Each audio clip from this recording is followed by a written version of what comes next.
It's time to start thinking about your lineups here for Week 5 fantasy football, and in this video, I'll be talking through 5 players at the running back position that I'm rolling out the caution tape for, and I'm looking to stay clear of, if possible, for your lineups in this week's games. These are players I think have shaky team situations, look to have some bad game scripts here. Whatever the case might be, there is a reason for some concern here for me, and why we might be looking for other options in our lineups for this week's game. So if you're new around here, drop down, smash that subscribe button, turn the bell on so you're never late for a piece of content. I'm posting multiple fantasy football videos per day here on YouTube, and we've got a Week 5 playlist up on the channel right now with all of the advice we've posted here for Week 5 fantasy football. So check all that stuff out, and let's dive in. All right, as always here, I like to keep myself accountable, let you know how I did in our picks last week. This particular segment was our roughest of the week. We had a bad break in the red zone department with our must-sit running backs. What I try to do here every week is pick players I think are going to struggle in the event that they do not score touchdowns. And this week, we went 2 of 5, and between the 3 players that hit against us, there was 5 touchdowns scored. So a bad break for me. We'll break that stuff down here in just a second. Our 2 hits were Darrell Henderson and Cam Akers as sits for last week, and Michael Carter as well, as we basically talked through. This is Breece Hall's offense now. We don't really have to talk about Michael Carter too much. A 66% snap share for Breece. I said, hey, or that's what ended up happening. After the week prior, Breece had taken the step forward to a 51-49 split. I said, stay clear of Michael Carter. You don't want anything to do with him moving forward. So our misses, J.K. Dobbins, terrible breaks in the first quarter. Josh Allen and the Buffalo Bills turned the ball over. I think it was back-to-back possessions. J.K. gets the ball inside the 5-yard line and punches in 2 quick scores and had 63 yards from scrimmage. So you're talking about the difference between him having a 6-point fantasy day and him having, 20-something odd points, being those 2 plays right there. So unfortunate stuff there. CEH, he would have beat me regardless. He basically outproduced my expectations in terms of being an efficient rusher. He had his best snap count percentage of the season. He hadn't won above 44% in the year prior to this last week's matchup. Wouldn't have guessed Tampa Bay would be the game that he'd really affirm himself at, again, a 56% snap share. Had the wildest touchdown of the week on a broken Mahomes scramble. And then I forget how the other one came about. It literally might have been a goal line carry, which he was in the package inside the 5-yard line. So bad breaks there. And then Najee Harris, our game script analysis last week. Packers as 10-point favorites. I said, hey, this is going to get out of hand for the Pats here. You've got a situation where I think Aaron Rodgers and the Packers hold firm control of that game, wipe the mat with the Pats all over the rug. It's going to be a bloody, ugly mess here. And lo and behold, they go to overtime. New England, Bailey Zappi, they keep it a 3-point game basically throughout the entirety of the contest. Pick 6 on Aaron Rodgers. And they can keep running the ball and involving those running backs at a high level on the ground because they never fell behind at a high extent. So Najee Harris had, 80 yards from scrimmage, I want to say, and a rushing touchdown. So would have had an 8-point week, and I technically would have hit if he didn't get in the end zone, but he did. It is what it is. Here today, we've got 5 new running backs, or technically 6 here that I'll walk you through, that I do think have some really, really risky outlooks for this week's games, though. Henderson and Cam Akers are the first 2 I'll start with here. But am sitting here for this week's game. Cam Akers and Darrell Henderson are just frankly a running back by, it's not really a committee. It's more of a split backfield here. And I just don't trust either of them in any given matchup against any respectable opposing defensive front. Now, the Rams are 4.5-point favorites in this game, which I think is important to an extent. But if you had to ask me, Dallas is 100% capable of winning this game outright. Their defensive line is such a mismatch for this god-awful Rams offensive line that I just do not trust these guys whatsoever. You saw San Francisco dominate them last week and totally just blow them off of the face of the earth in terms of the later that game got, the more physicality was just winning and controlling the tempo of that game. And then ultimately we saw, conversely, on the other side of the ball, the 49ers run game just totally take over and break through that tired Rams defense. Now in this matchup between DeMarcus Lawrence and Neville Gallimore and Micah Parsons and all these guys up front, I think things might get ugly for LA's offensive game plan here. We haven't seen the ability for either of these 2 backs to consistently produce fantasy reliable numbers. And despite the fact that Darrell Henderson's got the higher snap count percentage, but Cam Akers is getting more work in the offense, it's just been so unpredictable. And neither of these players really bring a level of talent to the table that just creates game-breaking ability. I mean, Darrell Henderson actually had more opportunities this past week with 4 targets to the air. Neither of them broke double-digit rushing attempts, I believe. And then it just became such an ugly situation in a tough matchup, and I expect that to be similar here. Again, this is a great Cowboys defensive front, a not-so-great offensive front for the Rams. I don't trust the situation. I'm looking to stay clear of this here, and I'm not interested in either of these guys being anywhere close to my starting lineup for this week's games. Tyler Allgeier here, Atlanta at Tampa Bay this week. Now, yeah, CEH burned me in this matchup in a primetime game this week, but I'm not going to shy away from my confidence in Tampa Bay's run-stuffing unit here. We saw them hold a very run-centric offense in Green Bay to pretty low ceiling numbers in, the Week 3 matchup. They actually held Aaron Jones and A.J. Dillon in respective check on the ground in that contest. And with CPAT out of the lineup being placed on the injured reserve, Atlanta's looking for someone else to step up and take the lead in terms of this backfield role and usage here. But rather than having a clear-cut workhorse for this offense, what I'm more so expecting is somewhat of a split backfield or running back by committee approach from this Falcons offensive staff between Allgeier, between guys like Caleb Huntley, who I'm also recommending to sit as well, and eventually the recurring presence or reintroduced presence of a Damian Williams without CPAT for the next 4 weeks. I think is just kind of going to eat itself alive here in this Atlanta backfield. Huntley was the guy that saw the goal line, the red zone opportunities this week. Someone actually posted a really insightful, I'll call it a graphic of analytical data in the SFS community Discord server. Quick plug for that. It is is linked, the invite to that in the description of today's episode. But basically showing that Allgeier was kind of snuffed out, 0 opportunities for him inside the red area this past week, that being the 20-yard line in closer of opponent defensive territory. So Huntley saw that work. You've got Allgeier here, who's probably going to be the lead back in the early down situations. He's also a bigger bruising back that I think could be used in that territory, but based off of the data we have from this past week, wasn't. So for me, I think between having a tough matchup, between the fact that you're an 8.5-point underdog on the road this week, things can get out of hand here. I'm expecting a pass-happy game script for Atlanta's offense in Week 5, and I think they're going to be more reliant on their pass catchers as opposed to the rushing attack. That's why I'm keeping Allgeier on the bench here, as well as Caleb Huntley. Again, not exactly being 100% sure exactly what that distribution and breakdown of work is going to look like for that team this week. Antonio Gibson, Tennessee, traveling to take on Washington at home, so Gibson in a home matchup for this week. I'm sitting Gibson for the sole fact, and we don't officially know this to be true yet. However, even if it's not, I'm still sitting Antonio Gibson. But Brian Robinson is, of course, the real reason that we are looking to sit Gibson going forward. Now, the scare with this is the fact that in the preseason, it looked like Brian Robinson had locked up the starting work for this Washington Commanders offense. Gibson had been, supplanted into a return man role in the preseason games, like he was returning kickoffs. B-Rob came out with the team's opening day starters. And then, of course, he had the incident, unfortunately, the carjacking that led to him seeing he was a gunshot victim and then missed the first 4 weeks of the year on the non-football injured reserve list. So he's expected or is eligible to be activated here. There's a 21-day window for the Commanders to be able to activate him at the time I'm recording this. He has not been. However, he still could be. Maybe that means he doesn't play yet this week. And like I said, even if he doesn't, I won't be playing Antonio Gibson in my lineup regardless. Why?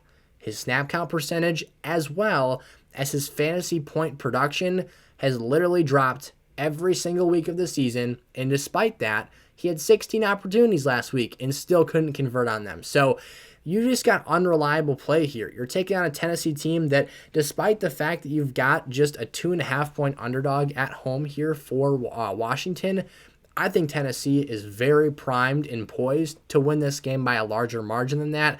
I think this could be a multi-score game when things are all said and done. My reasoning for that is despite the fact that Tennessee isn't a super talented and great offensive and defensive personnel football team, they're buttoned up. Mike Vrabel's got this team ready to go, and Washington arguably has one of the worst offensive lines in overall just week-to-week execution of any team I've seen in football this year. So my optimism level on Washington is extremely poor. Carson Wentz came and balled out the first 2 weeks of the season, but has looked just utterly inconsistent since. And by all means, this is not all his fault. He is getting murdered in the backfield every single week. I believe I didn't check the stat today before today's episode. I just kind of came to this assumption and conclusion on the fly here.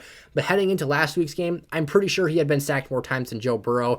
If not, his pressure rate is through the roof. So I'll go check those numbers, but I know they're just god-awful. Not feeling good about Carson Wentz, this offense, the game script here, despite the fact that the spread makes it look not all that terrible. They're less than field goal underdogs here. So you could cover the spread if you're a sports bettor here, basically talking terms. I know not all of you guys bet sports, but this isn't an insightful way to look at games here and try and be able to predict the outcome and just, how things are going to progress and move forward for these teams. So for Gibson, for me, not confident on the outlook this week. Again, declining snap count percentage, declining production.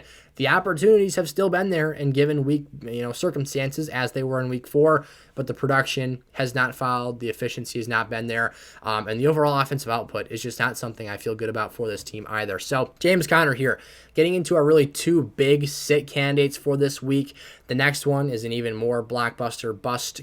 I say bust radar on the intros because these are situations that on paper just look disastrous. Now, in the case of James Conner, there is the argument that, when healthy, he should be utilized as a workhorse. Therefore, the amount of touches should make him a lineup-worthy play just because he's going to get looks over and over and over again. We haven't seen that be the case here, though, for Arizona in particular because, he had an ankle injury. So I'm going to give him the benefit of the doubt for that in terms of let's just hope that this week he's 100%. And again, I like James Conner. I've been saying buy low on James Conner for a couple weeks now, so I'm ultimately hoping that he succeeds here. But I think that being realistic with myself here, this matchup looks god-awful on paper. Philadelphia's defensive front totally shut down the Jags last week. 4 forced fumbles on Trevor Lawrence. Now, not saying that's going to happen to Kyler Murray here, but the point being that was a result of this defensive front here. That was the defensive line of Philadelphia overpowering Jacksonville's offensive line and completely blowing them off the ball and dominating. Arizona's offensive line is just as bad, if not worse, than Jacksonville's, and this is a team that offensively has really not been buttoned up or put together. They struggled for the first half of football last week against the Carolina Panthers, who could barely move the ball offensively. This is a severe and just risky business play here with Arizona in this matchup. They're 5-point underdogs. I think they could lose by more. I think Philadelphia controls the tempo of this game, controls the game script, and James Conner could make this prediction wrong with one simple play, and that's what he was predicating his value on last season: goal line, production, and touchdown conversion rate. However, they haven't gotten to the goal line that much. This offense hasn't produced and shown the ability to consistently drive after drive, get inside the red zone, and get him those opportunities. And last week when they did, this is my favorite thing here, not really, it's a sarcasm, when they would get inside the 5-yard line, I saw this happen twice. One of them could have been called back for penalty because I don't think they both converted into touchdowns here, but they would get on the goal line, I forget if they would set James Conner to the right or have him straight behind Kyler Murray in the pistol, but they would literally send James Conner around the corner as a lead blocking fullback and have him deplete the first linebacker off the edge and let Kyler Murray run.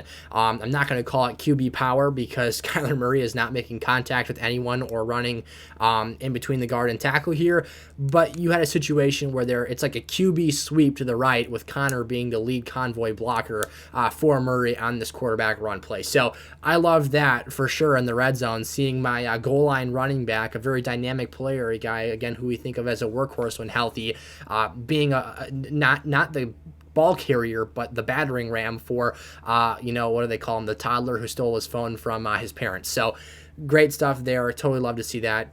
Not just kidding. Absolutely hate the usage for James Conner in that area of the field last week. But again, this matchup scares me. The Philly defensive line scares me. I think the game script could be a negative here. If we see the Cardinals coaching staff defer to Kyler inside the 5-yard line, that scares me here. Lots and lots of risk factors and red flags, and potentially, if you're out of this contest late in the game here, aside from the fact that what happens if James Conner tweaks his ankle, again, I don't like to predict injuries, but while he's still entering with a questionable status, that's always something to be thinking about. But forget the fact that this matchup on paper is bad. What happens if they're just getting the brakes blown off of them here and they're just in an extremely negative game script? He can catch passes, he can do work on the receiving game, but for me, He's a lower end RB2 for the week. A lot of lineups are still going to start him here, but this is more so of like a warning flag, and I understand that I'm putting myself at risk here for having a poor week in terms of the sits and bust radar candidates, but this matchup is not something I'm super excited about. And same goes with Najee Harris here.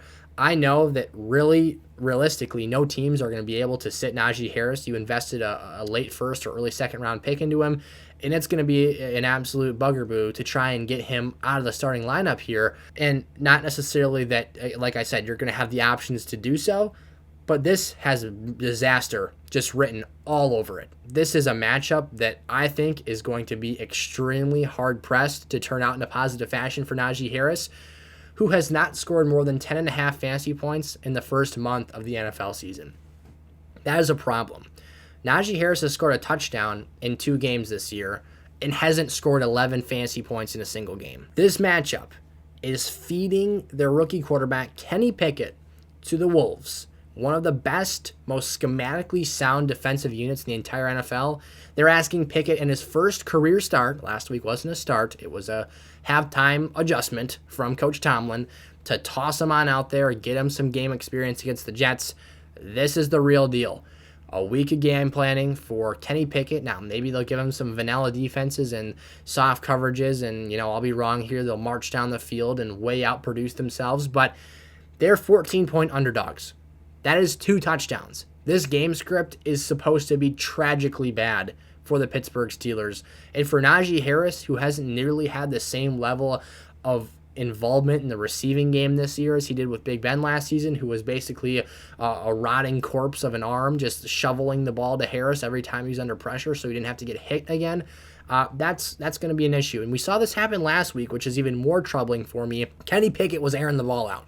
He was pushing the ball downfield, which is kind of a stereotype that we like to say with a lot of young quarterbacks in today's NFL. Young QBs don't like to take what the defense gives them. They don't take the checkdowns. They're looking to push the ball. And that's not going to help Najee Harris. If they're pushing the ball, chucking it to George Pickens and Chase Clownpool and Deontay Johnson in a super negative game script, trying to score points faster than you're able to, Najee's going to be sitting there clapping his hands right behind the offensive line and, hey, give me the ball, give me the ball.